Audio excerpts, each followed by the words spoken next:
Você vê que o Brasil pode se favorecer muito caso tenha essa nova ordem mundial, porque no final das contas eu vejo que o Brasil foi muito favorecido nesse boom das commodities, porém a gente não conseguiu fazer um planejamento de longo prazo para se tornar um país desenvolvido. Você acredita que o Brasil vai ter outra chance? Porque tem um fator que eu vejo que é muito contra, que é a nossa demografia agora, né? Que basicamente não estão nascendo tantas crianças agora e a população vai envelhecer, né? Uhum. De certa forma, pelo que eu vi da demografia do Brasil, ela vai meio que se manter, ela não vai crescer. Mas a gente já recebeu muito imigrante também, né? Teve uma imigração massiva de venezuelanos. Eu não sei os números de cabeça, mas eu apostaria em 15 bilhões de venezuelanos.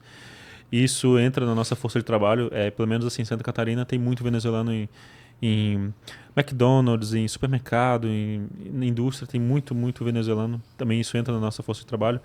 Argentina. O Brasil é um país de refugiados, né? Argentinos, uruguaios, bolivianos, ucranianos, russos, alemães, tem gente de todo lugar aqui, né? O Brasil também foi, falando um pouco assim sobre ser um país de imigrantes, né?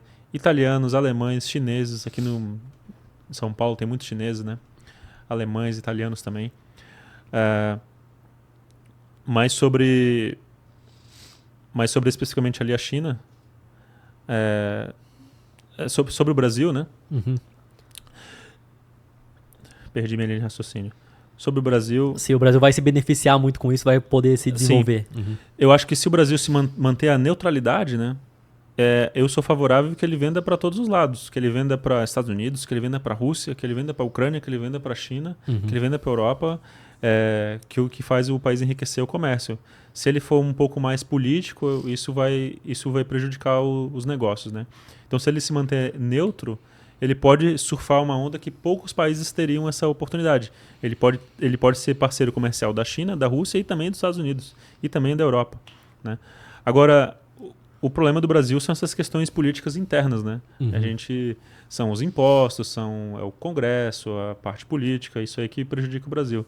Porque o Brasil, assim, ele é um país muito rico em recursos naturais e a gente tem uma síndrome de vira-lata de achar que os nossos produtos são ruins, mas nós temos produtos aí que são top 1 mundial, né? Por exemplo, nós temos empresas como a WEG na área de elétrica, eletrônica.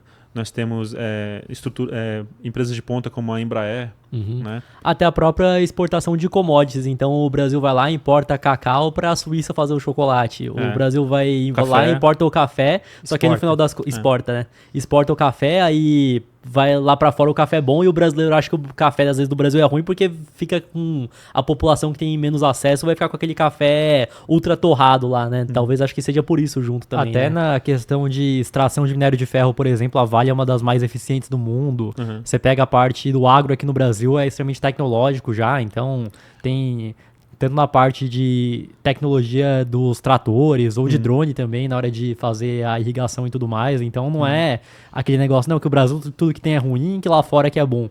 Óbvio que tem mercados que aqui não se desenvolveram, então você pega tecnologia, IA e tudo mais, que aqui realmente não é nem que é ruim, é que mal existe, né? Esse que é o ponto.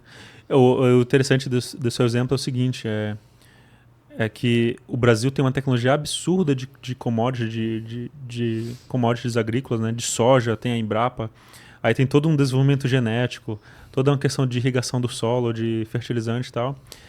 É o país talvez mais desenvolvido nisso. Aí a gente perde 40 bilhões de reais em soja na estrada.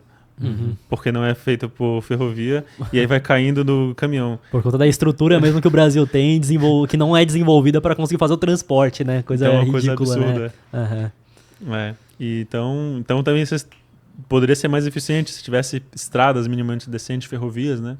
Mas a gente perde... O agro tem toda a tecnologia lá de produção e a gente perde tudo isso na estrada. E em relação à Índia, que você comentou que pode ser já uma grande potência, por que você acredita nisso? Você acredita que ela pode ainda passar a China, por exemplo? Eu acredito que por conta da demografia e também porque tem vários fatores, né? Primeiro, assim, que a gente, às vezes, tem pessoas que têm certos preconceitos contra os países árabes, Índia, China e tal, mas Índia tem muita gente inteligente, porque você meio que forma uma seleção natural ali. Então, não vamos dizer que a Índia, claro, você comparar o QI de Taiwan ou da China, o da China é muito superior, mas você tem uma seleção natural ali de 1,4 bilhões de pessoas, tanto que os indianos são CEOs aí de várias empresas de tecnologia. Sim. Então você tem pessoas inteligentes, espertas ali. Outra coisa é que é um país, de certa forma, subdesenvolvido. Muito subdesenvolvido, então não tem saneamento e tal. Então isso abre oportunidade para ele crescer. Europa já está toda construída. Então existe ali, ele tem para onde crescer, ele tem coisas a serem feitas ali, tem coisas a serem desenvolvidas. E outra coisa é a mão de obra extremamente barata. Uma das coisas que tornou a China rica é que a mão de obra a China era basicamente um grande Vietnã. Assim, era um grande Vietnã, mão de obra muito barata. Hoje em dia, a gente até falava que era mão de obra exploradora e tal, né, escrava e tal. Hoje em dia, o salário médio da China, a última vez que eu vi, era 4 vezes maior que o salário do Brasil.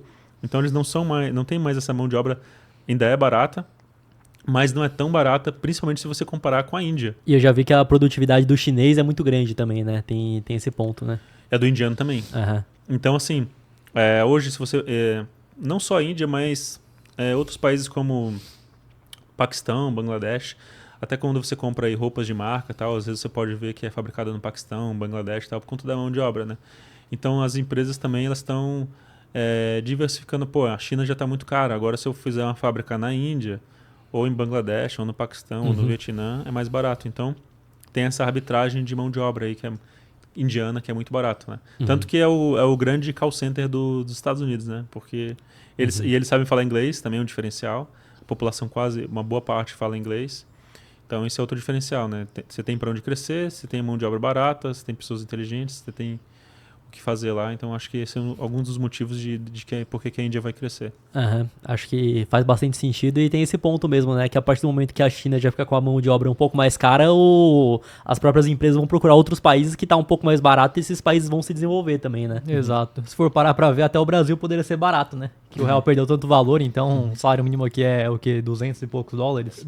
O salário mínimo de 2014, 2015 para 2025 em dólares diminuiu. Nossa. Então, o que aconteceu? Eu acho que em 2014 eram 300 e poucos dólares. Aí hoje, né, mesmo com o salário mínimo nominalmente em reais subindo, em dólares foi para 200 e pouco, menos de 300. Ou seja, o poder de compra do brasileiro diminuiu e ficou uma mão de obra mais barata, né? O problema que eu vejo do Brasil é a produtividade do brasileiro, que comparado a outros países é mais baixa, né? Então, acho que tem produtividade e muito imposto também, né? E também muita burocracia, imposto, né? E aí dificulta. Tem uma área que o Brasil é muito bom, que a produtividade é muito boa, que é a área de tecnologia de programação. Produtividade e custo-benefício, porque, como você disse, o salário do Brasil em dólares é quase nada. Então, as empresas de tecnologia estão acostumadas a pagar centenas de dólares lá para o americano, para o europeu, né? E aí, para o brasileiro, eles pagam um quinto disso, 20%, 10%, 15%. Né? Então, assim, um salário do americano, vamos dar um exemplo, seria de 20 a 30 mil dólares por mês, aí ele paga um programador aqui por 4, 5 mil dólares. O cara já vai ganhar 30 mil reais, já vai ficar todo feliz e ele vai fazer o mesmo trabalho de um programador lá. Né? Então, tem muitos programadores brasileiros trabalhando na gringa, né? Para o Canadá, para a Europa, para os Estados Unidos. E trabalha daqui, né? Recebe em moeda forte e gasta em moeda fraca, né? Isso. E eu vi uma pesquisa que os programadores brasileiros, junto com os poloneses, são os dos melhor custo-benefício. Não quer dizer que eles são os melhores. Tem programadores melhores, como os americanos, alguns europeus e tal. Tem código melhor. Mas custo-benefício, ele tem um custo-benefício melhor que o indiano. O código do indiano não é muito bom, né? O do brasileiro é um pouco melhorzinho. Entendi. E é barato. Exato, é que nem parar pra pensar, eu quero comprar um celular. Tem o celular aqui da Apple, o iPhone, que é caríssimo. Ao mesmo tempo, tem um celular muito mais barato. Que marca que a gente tem aqui? Positivo, aquele outro lá. Qual que é? Brasileira, que você quer saber? Positivo, enfim, tem o celular Positivo que é muito mais barato, porém não vai prestar. Aí você pega o meio termo ali, o custo-benefício, pode ser o Xiaomi, o Huawei lá, vai ficar nessa posição que é o brasileiro, né? Exatamente, o brasileiro é isso aí. E aí é aquilo, né? Pro brasileiro vai ser ótimo que ele recebe 4 mil dólares, aqui no Brasil são 30 mil reais, só que 4 mil dólares, muitas vezes o cara que tá no subemprego, que tá... como que... Eu tinha visto um no TikTok lá, que falou que era 4.500 dólares que ele ganhava pra lustrar, não, como é que é? Polir a madeira. Fazer o polimento do piso. De piso, e o cara ganhava esse valor e querendo ou não, o cara que sabe programação que é bom nos Estados Unidos não vai ganhar $4.500, vai ganhar mais, né? E o brasileiro já fica satisfeito com isso. Fica até aí pro pessoal buscar isso daí de oportunidade, né? Receber em moeda forte e gastar em moeda fraca. Ou qualquer serviço que a pessoa prestar, seja de design, seja de qualquer coisa, ela pode prestar pra fora também, né? Então, pode ser interessante. E pra você que quer comprar criptomoedas ou investir no exterior, a parceira aqui do podcast é a Quantifury, corretora internacional 100% taxa zero. E fazendo seu primeiro investimento equivalente a $50, você ainda ganha uma recompensa em Bitcoin. É só escanear o QR Code que tá aqui na tela ou clicar no link da descrição.